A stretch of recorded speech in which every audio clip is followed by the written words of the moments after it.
I think what my mother really said was that in the high chair, that she pulled me over to the high chair when she was sitting and playing the piano. And she couldn't read any music, but she could play anything by ear in the key of C. And she was singing, and she said she heard me making noises. She said, I think that baby's trying to sing. And she said that was at about 1. Well, I know I have the memory of singing at a Democratic fundraiser for FDR. So I think that was when I was about 4 or 5. I'm not sure. One of his runs, he had 4 of them. Might have been the second. Yeah, could have been the second. And I remember that because I sang "Believe Me If All Those Endearing Young Charms." You know, believe me if all those endearing young charms. I sang that and thought that they were candies, little, square candies. And but my real my pay for the evening was a bottle of lime soda pop. Loved that. I'm not sure if maybe I gave it to myself because my technique wasn't worked on very much. My dad wouldn't allow it. For one thing, he said, nobody's going to touch that natural placement. And boy, was he right. Because in my years now that are many, I've seen an awful lot of voices that had beautiful natural placements messed around with that are never the same. So he was really right about that. I started singing in public very early after the original debut at about 2 years of age, probably in church, I think that probably was. And then I sang with my sister for years and years as the Horne Sisters. For all kinds of church events and, social clubs like the Exchange Club and the Kiwanis Club and all that kind of thing. And we gave recitals. I can remember giving recitals with her, and she sang the alto and I sang the soprano. I was absolutely high voice at that time. But then I sang an awful lot through school. I sang in every choir that there was. I sang, a cappella choir and girls' glees and madrigal singers and all of that, and sang the Merry Widow. I was the Merry Widow when I was 16 in high school, and a huge amount with the Roger Wagner Chorale. I started to sing with them when I was 12. And that's when all the movie stuff started. We did lots of background music. And also my church choir at St. Luke's Episcopal Church had a boys' choir, which was quite famous. And they made a lot of movies. And occasionally they needed girls. So we went along with the boys for that. So that's how I really got started in all that movie work. But at the same time, I was very involved with all the classical music scene that was going on. And by the time I went to USC, when I was 17, I started to sing with various local orchestras, like Pasadena Symphony and Westchester Orchestra. And then soon, I was singing with the Roger Wagner Chorale at 12, and I can remember singing in the Hollywood Bowl when I was 13 with that choir, So I was getting a vast experience. Well, I had teachers, though. I did have several teachers, and one in particular, I'm back to Bradford now. When I was about 7 or 8, my sister and I together studied with the choir director of the local Catholic church, St. Bernard's Church, and he was really, I think, instrumental in making me understand what a head voice really is, like a voice sopranos. And I think, again, especially now that I'm a teacher, I really feel that having a really strong head voice is the longevity of a career. Through all of those choruses and choirs, and I dabbled at piano lessons, and I dabbled at flute lessons and violin lessons, and I'm talking dabbled. But I played in the band a little bit in junior high, flute, and then, reading all that music, all the great choral works and everything, I would sing all the great choral works, and then occasionally I'd be asked to do the solos. So I was getting that tremendous experience. And we always used to say with Roger Wagner, you either read or bleed.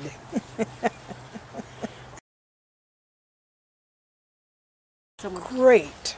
Absolutely great. I got that big job. Are you kidding? There were so many ladies trying out for it. And, again, you know who Marnie Nixon is. Everybody knows who Marnie Nixon is. Marnie was doing all that kind of work too, and she was very heavily involved with the Deborah Kerr movies and Natalie Wood and Audrey Hepburn, right? A little bit later than that, but we all tried out for these things, and I always laughed because I've always had a little bit of chutzpah in me, and a friend of mine told me, Jackie, they're auditioning white singers also to sing in the background, to just, add to the chorus. And that's what I was looking for, was a job and some money, because this is how I earned my money a lot of the time. Sometimes I had jobs, regular jobs too, and I was not good at them. But I went and auditioned, and I sang Michaela's aria in French. And when I watched all these other gals getting up and singing the habanera with the Hammerstein lyrics and everything, I kept singing, I think I could sing that. Of course I knew the habanera from listening to it, but I'd never sung it, and I basically don't know if I ever looked at it even. And I did my number. I just said, I can sing low too.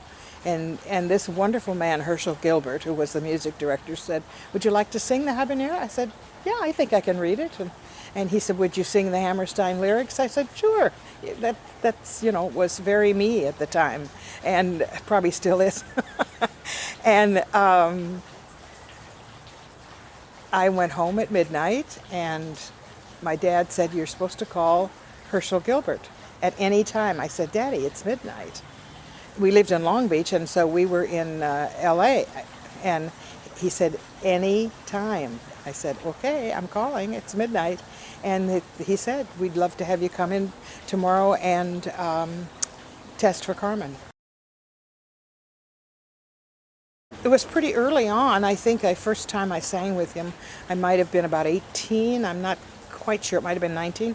I don't think I was 17, but I was singing for a wonderful organization in Los Angeles called Evenings on the Roof. It was wonderful chamber music, and the composers all composed to be on those programs. But in this case, I believe there might have been a new piece of Stravinsky's. We're going down a long way, almost, how many years? 50? 60? Almost 60 years. And I sang Russian songs of his. And as a matter of fact, he's the one who taught me the Russian. Sat very patiently with me going, osh, kok, nush, lush, la, and that's how I got to know him. And many things led to many things after that, because you know how people are. If they hear somebody good or work with somebody good, I'm the same way, then you want to use them again. And that's what happened. I was engaged many, many times to sing with him, and with Robert Kraft, who was his longtime associate and assistant. Old music, Gesualdo madrigals, which nobody knew, absolutely nobody knew at that time. He was a contemporary of Monteverdi and wrote these extraordinary madrigals and motets with really dissonant chords that were way advanced for that time in music. And one of the exciting things was that they came across some motets that were 7 parts, and they were missing 2 bass lines, and Stravinsky wrote them. So we had that fabulous experience of, having him on the spot, because he was so interested in all those Gesualdo madrigals. Plus, another person was Aldous Huxley. Aldous Huxley was terribly interested in the life of Gesualdo, which was also quite extraordinary. He was, first of all, he was a nobleman. He was the Principe di Venosa, and had an incredible life, of horror in it. I won't go into that now, but we toured. Our madrigal singers toured. There were 5 of us, or 7, depending. We toured all over Southern California, with Aldous Huxley doing about a half-hour talk on Gesualdo after intermission. So it was pretty heady stuff for a kid around 20 by then or so. No, not at all. And I mean, I had an awful lot of dinners at their house, but his cook liked me. Evgenia Petrovna, I remember her name, but everybody called her Mrs. Gate, and she liked me, so that was nice. No, I got myself to Europe, absolutely. But knowing that I was going to Europe, he engaged me. They engaged me to sing at the Biennale Venezia about 2 months after I got there, maybe not even that long. And that was wonderful too. I met Nadia Boulanger at that time. I remember sitting with her in the middle of St. Mark's Cathedral, listening to the rehearsal of a world premiere of Stravinsky's music, and her leaning over to me and saying, well, he's always 25 years ahead of everyone. You know, those are great remembrances of all this growing up. Great moments. But you know what I say about myself? Nobody should even consider patterning themselves after me, because I sang everything and didn't hesitate about it. I guess I must have had some smarts by the time I started opera. When I was 20 was my debut in opera, knowing that there was a limit in opera, that I couldn't sing everything. I hung out mainly with Americans until I started to meet some Germans and Austrians, and again, a lot of really good friends came out of that I was very happy to have, and it was certainly very cheap to live there too at that time, very cheap. And of course we took advantage of that, and the fact that I'm sure the war had a tremendous amount to do with the excellent European singers being held back in their move forward by at least 5 years that we know about, and maybe a little more. So here come the Americans in, well trained, and you know, really looking to have that terrific experience of singing leading roles in a small company. That's the best kind of experience you could possibly get, and that's what I did. Because that's where I had been used to singing. I had been singing, you know, remember, since there are no altos down there. and I had an easy top. And so I have very little evidence of what I sounded like then, because we didn't have little video recorders, and remember the first recorders that came out with the Philips, I think, put out the first little cassettes, and went back and forth, where we're going to have wire recorders or tape recorders. Well, I don't have much evidence of that, but I must have had a sizable cutting voice, or they wouldn't have cast me in The Girl of the Golden West, or Simone Boccanegra, or Tatiana in Eugenio Onegin. They wouldn't have cast me, and then they had to have some smarts there. You know? Wozzeck was the last opera I sang in Gelsenkirchen, and I fought it. I didn't want to sing it because I had the reputation of voice wrecker. And in fact, my agent at the time said, if you choose to sing that role, I won't manage you anymore. And that was lovely. And so I made a deal. I was able to make a deal with the general director, music director. I said, I'll learn the first scene. And if it suits me, I'll do it. If I can't do it, please let me out of it. So I learned the first scene, and I said, this feels pretty good. Then I started to learn more of it, and I said, I think I can sing this opera. I had an idea that I must remember to sing the part, not yell the part, which had been sort of what we were brought up with atonal music, that you stabbed at the pitches, which sometimes were 2 octaves apart. And I somehow had the idea, and I think it was correct, to keep the voice in good shape. And I had wonderful rehearsal conditions at that time, which was terrific because we had a stage director, and you know, they gave us plenty of rehearsal, who wanted to run it as a play first. And so we rehearsed it as a play for like, I don't know, 2 or 3 weeks. And then we added the music. And I'll never forget it because it was like we were in a straitjacket. Because the music suddenly, all of that wonderful free emotion that you could have without music railing you in, we had to now put it in this little spot. And that was interesting to learn it that way. But you know, life is interesting, and I do believe in good luck for everyone. It helps to have it. And I was going back to California, where we sit right now, to get married. And I'd had this wonderful success with Wozzeck. And because we had a brand new glass and steel on the outside theater, opera house, all the people around the world were coming to see what it was all about. And also to view all the technical aspects and the backstage and everything. So a lot of very fancy critics were coming. And one of them was the main one from Germany. And he gave me an unbelievable critique. He was considered the dean of critics for Germany, and he gave me this fantastic notice. And Henry Lewis, whom I was about ready to marry, said, please send your critiques home, because the gal that's going to sing it in San Francisco in the West Coast premiere has to have surgery and has bowed out.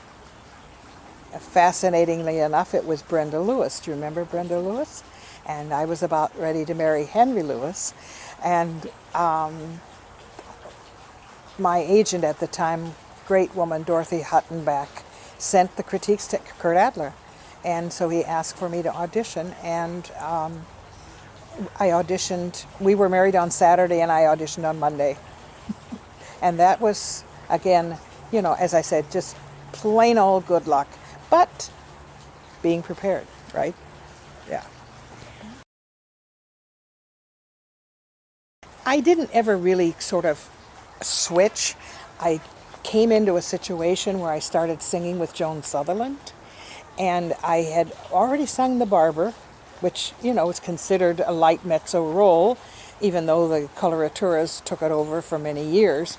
But I had already sung that. And remember my debut in, you didn't remember, but I remember, my debut in opera, überhaupt, was as Hata in The Bartered Bride, and that's a contralto role.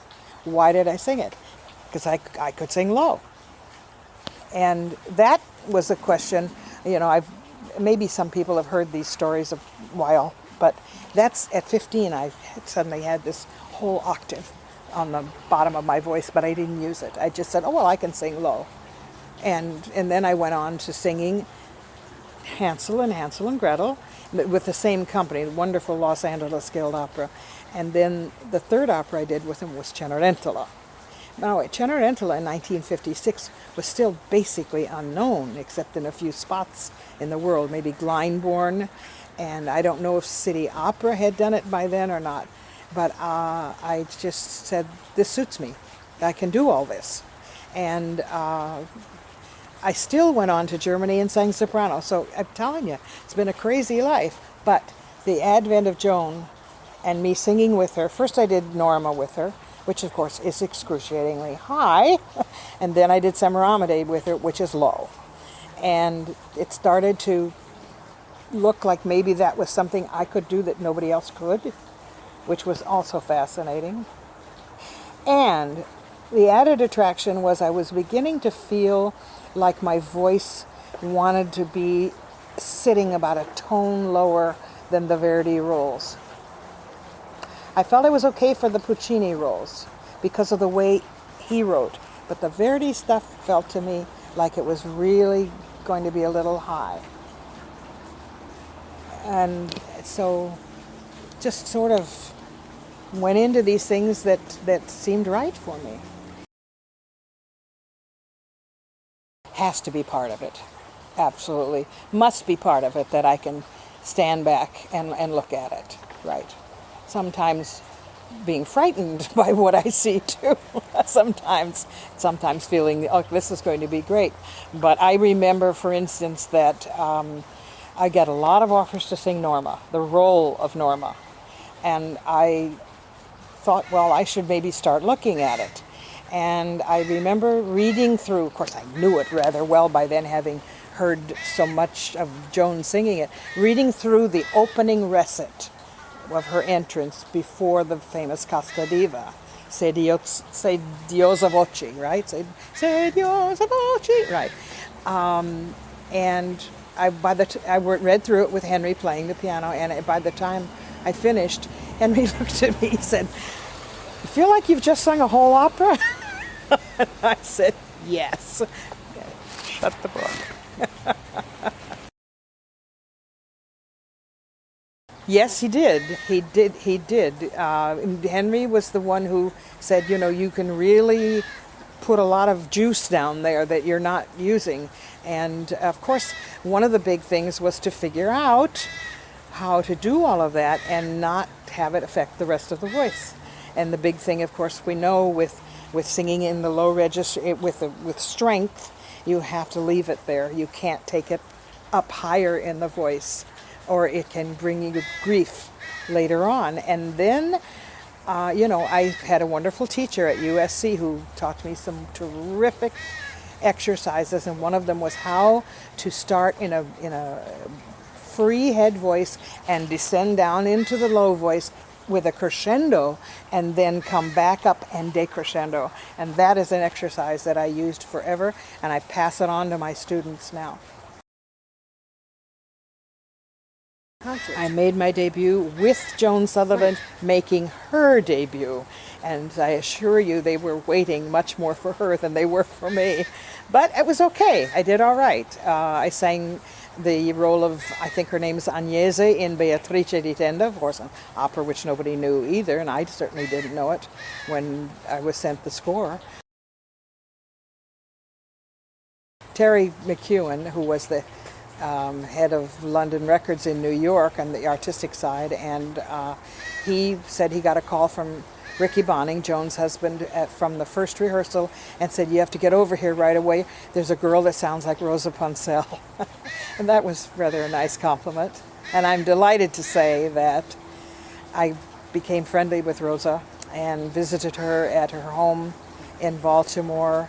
And interestingly, it was just, you know, my thrill of a lifetime to walk around on her grounds with her and talk about the singers that she sang with. And of course, I immediately said, what was it like to sing with Caruso?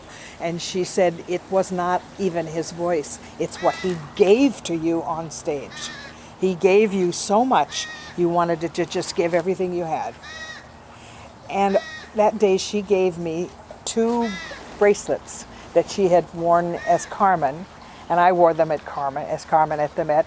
And recently, the old Guild Opera in Los Angeles was having a special anniversary, 60th anniversary, and I attended, and they wanted some things to auction. So with tears in my eyes, I put my bracelets up for sale to get them some money. But you know what?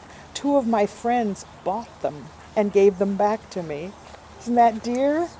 Nancy Malone and Linda Hope. Here's a present. Isn't that great? Certainly, there was no question that I loved singing Handel, and I cut my teeth singing the oratorios, and so I had good coloratura, and which is something I taught myself. Not something that, and I find that's difficult to teach people, by the way, how to sing coloratura.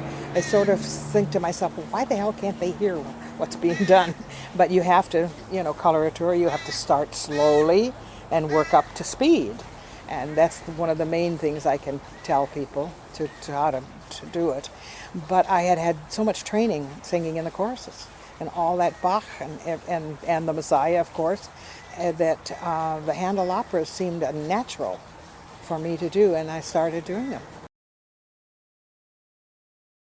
The Met had never had a Handel opera before, And again, Matthew was very helpful on this because he figured out a way that we could get the Met maybe to bring Rinaldo if we did it in Canada and had Canada give them the production. It was all like a plan, you know.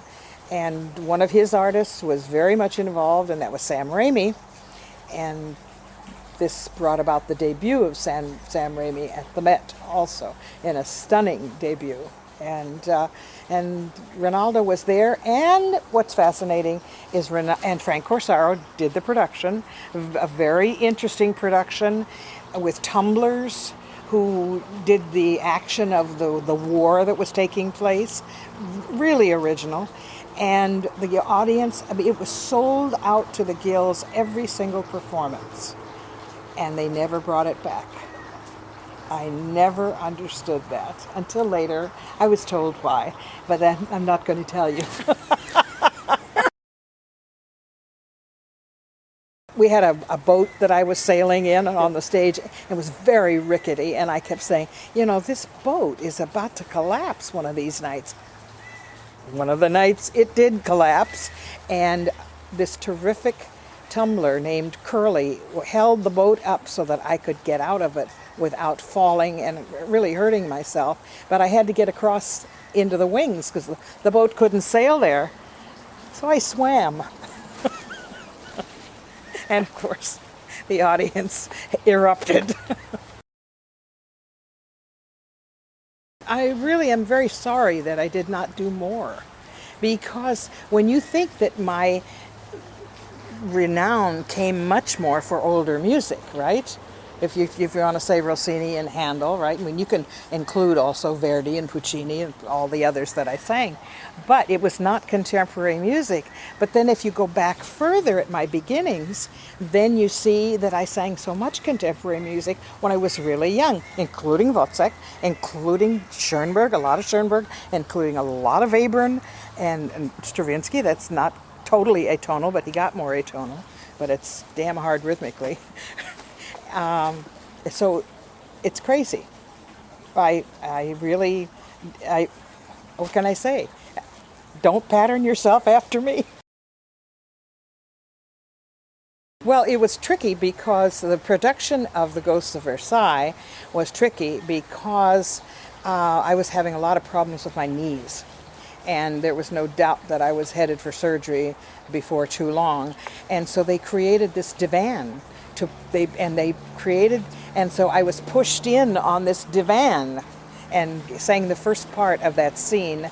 It's about a 12-minute scene, maybe it's a little longer, on the divan. And then I did get up and do a dance, though, after that. And it was, listen, if somebody can write you a 12-minute scene in that situation and come on and go off and you get an incredible ovation, take it. You know, it was just great. He said that scene, the inspiration he had from it, was the finale of the first act of the Italiana at the Met when he saw me in that. And that's what he was looking for. The character I played was a singer. She was an entertainer, you know, a singer. And, you know, those ladies who come out and sing for 6 or 8 hours straight in those countries, it's one of those. Probably. I mean, you know, I am who I am, but I certainly had a lot of wonderful times in Europe, especially. I loved, you know, singing in Germany, and I love singing in a lot in Italy, and I've been majorly honored in Italy, and, you know, France, a lot in France, also again with many honors, and England. So I am, yes, I am the quintessential American singer, but I'm not.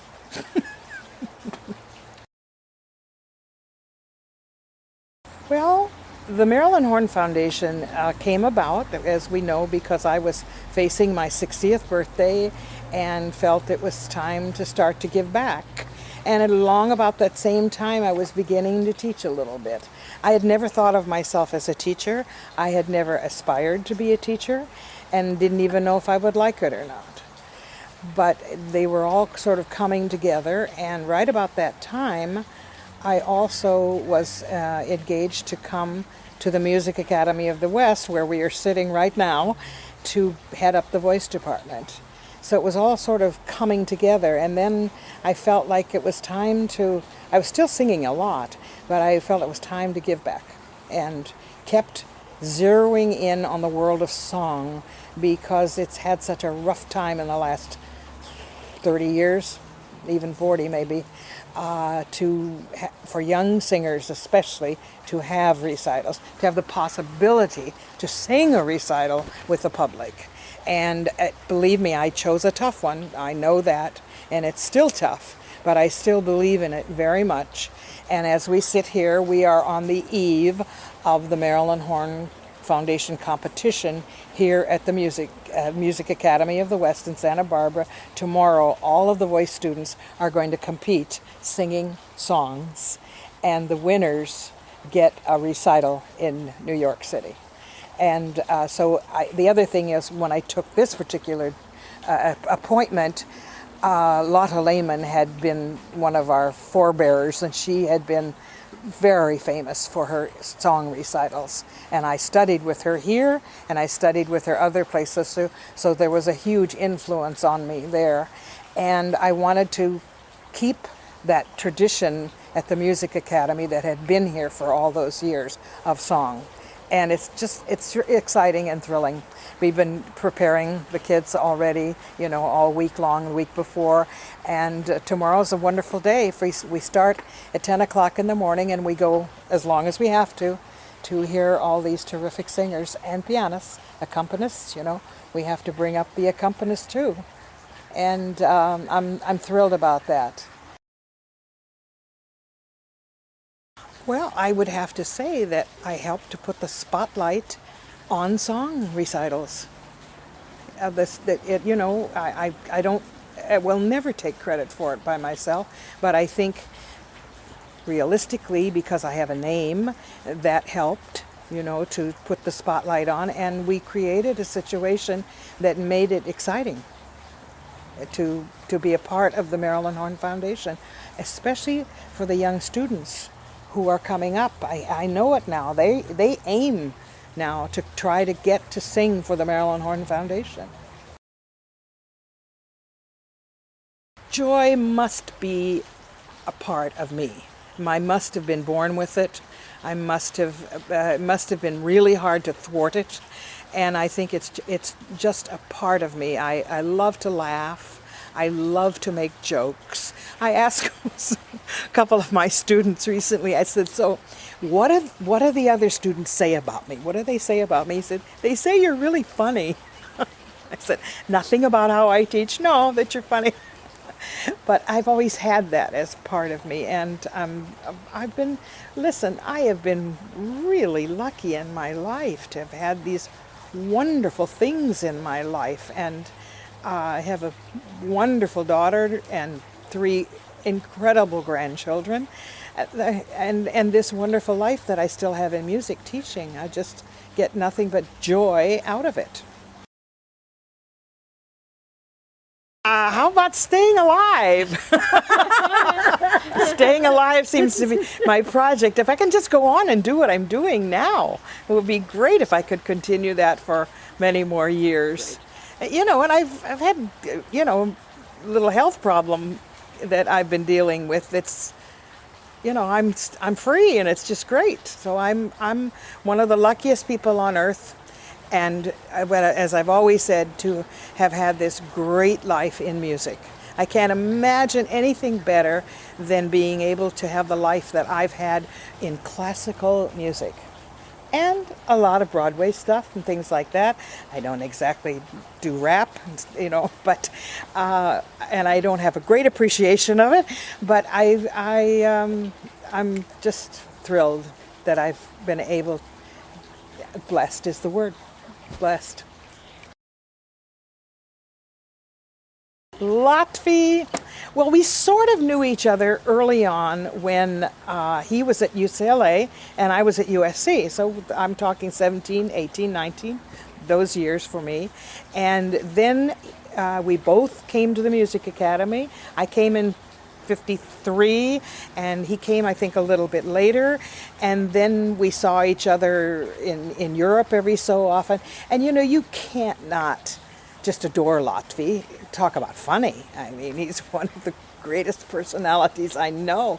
And then we began to do work with each other. He was my stage director in several productions, and then took over the San Francisco Opera, and we've remained really good friends. And he has been coming here. I missed him this summer. He's been coming here to do our showcase of opera scenes, and we missed him this year, and I got to get him back. Frank is this crazy man that is just so inventive and wonderful and adorable, and we all love him. But he's really quite something to work with, you know. And the Rinaldo, of course, solidified the whole thing of our friendship. And we had him here at the Academy 5-6 years ago to do the Italian Straw Hat of Nino Rota, and he was about 80 at the time. It was just amazing. It was a fabulous production, and I've had him do a master class for the foundation, which everybody loved. I think he at one time had one of the girls on top of the piano, and he was trying to loosen them up and trying to get them into the feeling of who they were portraying in a little song. Oh, he's just an amazing, talk about an American treasure. Julius, I knew him for years. I think we did some concerts together. We often talked about me coming to City Opera before the Met agreed to do Rinaldo. We wanted it done in New York, and we came very close to doing it at City Opera. And I don't know exactly what the circumstances were. Could have been money. I don't know. But then we also performed. We did Barbara Seville at the Met. But you know, he was somebody that I knew from really young. I was asked to go to City Opera by Eric Leinsdorf in 1956, I think it was. I met Eric. I sang for him. I wasn't calling him Eric at that time. I met the maestro in 56, I think it was, and sang for him at the Shrine Auditorium, auditioned for him, and he took me out to lunch and asked me what my plans were, and I said, well, you know, I've had some wonderful teachers who were prominent musicians in Germany who fled Hitler, and I said they've been here in California, and I've been one of the great recipients of all of that knowledge, and they generally feel that the best route is still to go to Germany and start in a provincial opera house and work your way up. And I said, I'm going to Germany, I think, by summer. And he said, you know, you're really right, that's what you should do, but I'm going to offer you a job anyway. Sure enough, I got a telegram offering me to come to City Opera, and I said thanks, but no thanks. Can you imagine that? Great. There was an absolute moment in my life that I decided this was what I wanted. Now, all the growing up years, my father was pretty much watching over things and the advisor and making decisions, of course, when we were children. But as I got up, you know, and kept singing, never without singing, you've got to know that. In fact, a couple of people have told me that I was always singing. My sister-in-law said to me recently, Jackie, whenever we went anywhere in the car, you were singing. You were always singing. And another friend of mine said the same thing. But I knew when I was 19 years old, I was at USC, and I had been singing a lot around, you know, the whole area and for years, and I said, this is it. This is what I want. And then I always said, I look for these words from my students or other young singers. The words I want to hear is, I'm going to have it. That's the important words. That means you know that you're going to have to work like a dog to get it, but that's what you want. And so my sister, God bless her, she said, I think, Jackie, that the thing that has kept you in it, because, you know, there were down and very sad moments along the way. I never want to minimize those. They were there. but my joy in the whole life overcame all those things. But she said, I really think it's the music that has kept you in it, because you love the music so much. And I said, I think you're right.